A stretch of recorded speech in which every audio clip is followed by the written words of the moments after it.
अब बात होगी मिडिल ईस्ट में टेंशन की। टेंशन हर बार एक नए तरीके से डोनाल्ड ट्रंप लेकर आते हैं। इस बार अमेरिका और ईरान के बीच जारी सीजफायर वार्ता के बीच अमेरिकी सेना ने ईरान पर फिर से अटैक किया।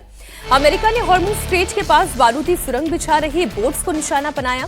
इसके अलावा बंदर अब्बास पोर्ट के पास surface to air missile site पर भी हमला किया गया। अमेरिकी सेंट्रल कमांड सेंटकॉम के मुताबिक ये कार्रवाई सेल्फ डिफेंस आत्मरक्षा में की गई है। अमेरिकी सैनिक और युद्धपोतों को खतरे से बचाने के लिए यह हमला किया गया।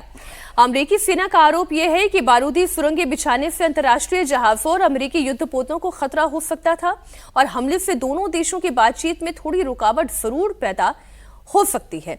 ये तो वो है जो इस बीच अमेरिका ने किया। ईरान ने एनरिच्ड यूरेनियम को लेकर अमेरिकी राष्ट्रपति डोनाल्ड ट्रंप पर फिर एक उन्होंने बयान दिया। ट्रंप ने कहा कि ईरान का एनरिच्ड यूरेनियम नष्ट किया जाएगा। ट्रंप के मुताबिक या तो ईरान एनरिच्ड यूरेनियम अमेरिका को सौंप दे या फिर ईरान के साथ मिलकर उसी जगह पर उसे नष्ट कर दे। ट्रंप ने कहा कि यह प्रोसेस परमाणु ऊर्जा से जुड़ी हुई संस्था की मौजूदगी में होगा। ट्रंप सिर्फ ईरान के साथ शांति समझौते पर ही फोकस नहीं कर रहे। ट्रंप पश्चिम एशिया का पूरा समीकरण बदलने की कोशिश में लगे हुए हैं। बड़ी खबर यह है कि ट्रंप ने सऊदी अरब, यूएई, कतर, पाकिस्तान, तुर्की, मिस्र, जॉर्डन और बहरीन के साथ एक कॉन्फ्रेंस कॉल की और कॉल के दौरान ट्रंप ने इन देशों से इजरायल को मान्यता देने के लिए कहा। ट्रंप की कोशिश यह है कि अरब देश अब्राहम समझौते में शामिल हो।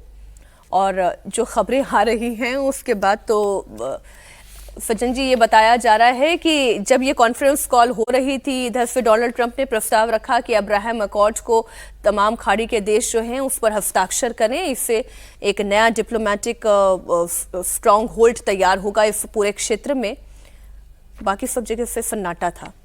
नहीं, देखिए, इसको तो 2020 में जो यूएई और बहरीन ने इस पे साइन किया था। उसके अलावा सऊदी अरेबिया से बहुत उम्मीद थी इनको, आज तक वहाँ पे नहीं हुआ है। कारण ये है कि आप एक अब्राहम नाम ले लें। अब्राहम का मतलब क्या है कि वो ज्यूज हो गए, क्रिश्चियंस हो गए, मुस्लिम्स हो गए, उसमें एक कॉमन वो प्रॉफिट है जिनको सब मानते हैं। तो वो अब्राहम अकॉर्ड इसके लिए एक पीस वार्ता है।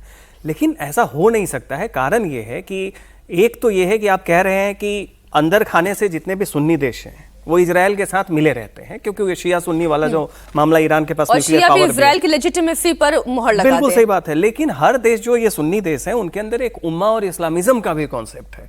खुलेआम कोई नहीं कहेगा कि अब आप भारत में ये कहें आरएसएस को कि आप अखंड भारत की कल्पना को छोड़िए कि प्रैक्टिकल नहीं है, नहीं छोड़ सकते हैं ना। उसी तरीके से उम्मा का कॉन्सेप्ट है कि वहां है कि इजराइल को एक लेजिटिमेट कंट्री मानना है। अब्राहम अकॉर्ड का मतलब ये है कि जैसे ही आप उसके पार्ट होते हैं इजराइल को, तो वो सीधी सी बात है कि गाजा के साथ जो हुआ, उसके अलावा जो इस्लाम का पूरा एक इंस्पिरेशन है और जो नई यूथ है जो इस्लामिज्म के अंदर में, उसमें हर देश को लगता है कि हमारे यहाँ का जो युवा है वो उससे परेशान हो जाएगा। तो पहली बात तो ये नहीं हो रही है। दूसरी बात, आप जब कह रहे हैं कि अजीत जी ने कई बार कहा कि अभी तक जो खाड़ी देश थे, जितने भी देश की जिक्र की जा रही है, वो लोग अमेरिका की सुरक्षा गारंटी पे निर्भर थे।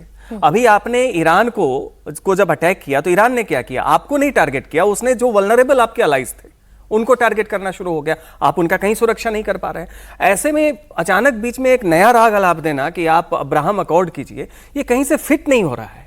इसमें आप चाइना चले जाते हैं और उसके बाद चाइना के खिलाफ मुहिम जो क्वाड होती है उसमें विदेश मंत्री को, सेक्रेटरी ऑफ स्टेट को भेज रहे हैं। तो बड़ी ही मतलब इसमें मिसफिट है, विसंगति बहुत ज्यादा है। डोनाल्ड ट्रंप का ये जो बयान है वो ये कह रहे हैं कि या तो डील होगी तो बड़ी शानदार होगी, नहीं तो कोई डील नहीं होगी। और अगर कोई डील नहीं होती है तो ऐसी परिस्थिति में तनाव कितना बड़ा हो जाएगा, क्योंकि अब्राहम अकॉर्ड पर सारे मुसलमान देश हस्ताक्षर करते, ये भी इम्पॉसिबल दिखाई दे रहा है।